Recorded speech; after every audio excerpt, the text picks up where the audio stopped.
which says that the time of eating is a milchama, it's a war. And so we're going to go further into that. So for those of you following us in the book, it's Daf Chavchet, so 28. And we are on Ot 3, HaMilchama.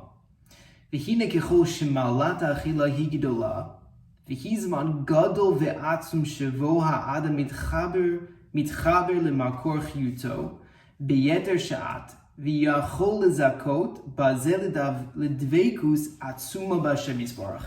He's going into the greatness of eating, right? The greater the quality of your eating, the closer you will come to Hashem in dveikus and coming close to the source of life.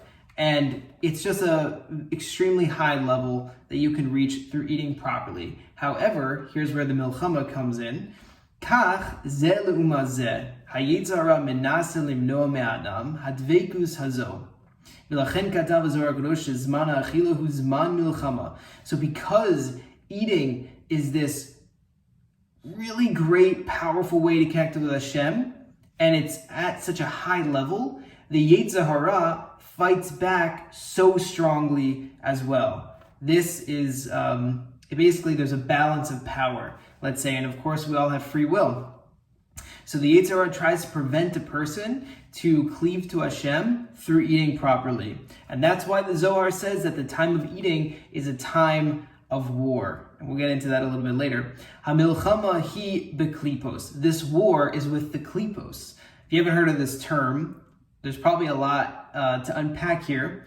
But the essential point that you should take away from it is that evil does not exist in and of itself. Evil is just the covering up of good. And so it's actually good that gives evil its source of life, because Hashem is the source of life of everything, and Hashem is good. But there are things that that cover up godliness, right? Hashem is hidden in those places. And so one of our jobs in this world, if not the job, is to find where Hashem is hidden, find what's covered up, and reveal Hashem in that place. So I can eat, and it can be gluttonous, I can just be thinking about it in terms of my own pleasure, or I can slow it down. I can say, I realize Hashem gave me this food, Hashem wants to connect with me through this food. I can eat slowly, I can eat and not go until I'm full, I can make a bracha before and after, and that is a really elevating experience. So that would be a version of removing the klipo, like finding the klipo and pulling away the mask, uncovering the falsehood that this is just food, this is just how it tastes, but really finding Hashem in that place.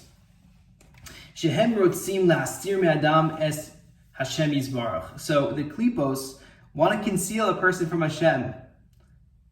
ולכן הם מתאמצים לגרום לאדם לחשוב על החלק הגשמי בלבד, ושישכח מאור השם יזברך שהוא החיוס הפנימיוס האמיתית. And that's why they strengthen themselves, to cause a person to think, oh, this is just a material thing. It's just food. And they try to work very hard to conceal that light, the inner light of Hashem, which is embedded within that food that we need to elevate, that we discussed previously.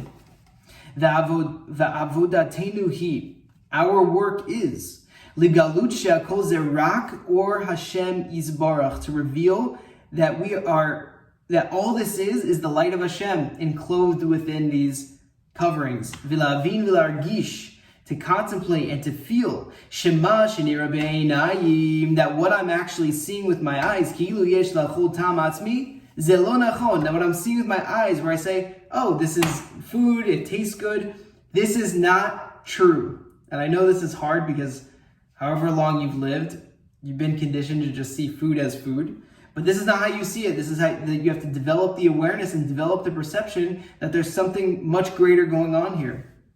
Ella, rather, ha'emeti, the truth, she'achiyus ve'atam hem rak ha'or eloki bilvad, ela shehu mechuseh. That the truth of the matter is that the life force that you get from this food and the taste, how the food tastes, is only Hashem's light. And it's covered up, it's concealed in that peel, that klipa, that hiddenness. The Yetzer Hara tries extremely hard to hide this truth from a person. And he tries all the time to cause a person to drift after just the covering, the physical. So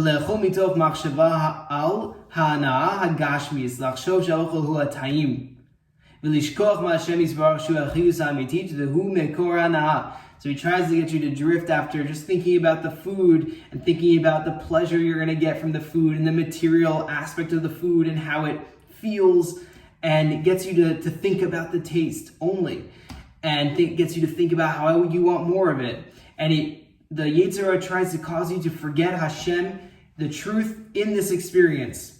Ve'im ha'adam mitpateh acharav, and if a person is tempted after this, chalila chas v'shalom, azai ha'achila, this eating that he does, that is very physical, thinking about the pleasure, thinking about the taste, where he doesn't experience Hashem in it, shetifkida likarev et ha'adam al Hashem yisbarach, ne'apechet l'davar shemishkach et Hashem yisbarach. So in this place where his eating is physical, which could bring him to such a high level of cleaving and revealing of godliness, chas v'shalom flips it and actually brings a person down and causes them to forget Hashem in this place. V'nasi davar shegorim l'adam largish od yoter rak et ha'dvarim hagashmiyim, and it causes a person to get involved in other matters where personal pleasure is involved, and actually causes them to go after other physical matters, material matters, and brings down a person's service.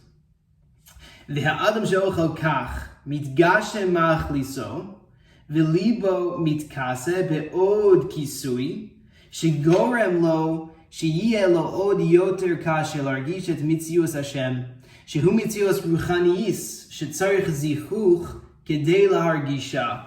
So unfortunately, when we don't eat with this perception of revealing Hashem in this place and being grateful for the food and realizing that this is just a cover for Hashem's light and Hashem's godliness and Hashem's goodness and a way to connect to Hashem, the source of all things, that chas v'shalom, it actually causes us to distance ourselves from Hashem even more. And he says that a person's heart, so to speak, develops another layer that conceals godliness on top of it, right? So imagine just building layers and layers and layers until you just honestly, like, people laugh at it.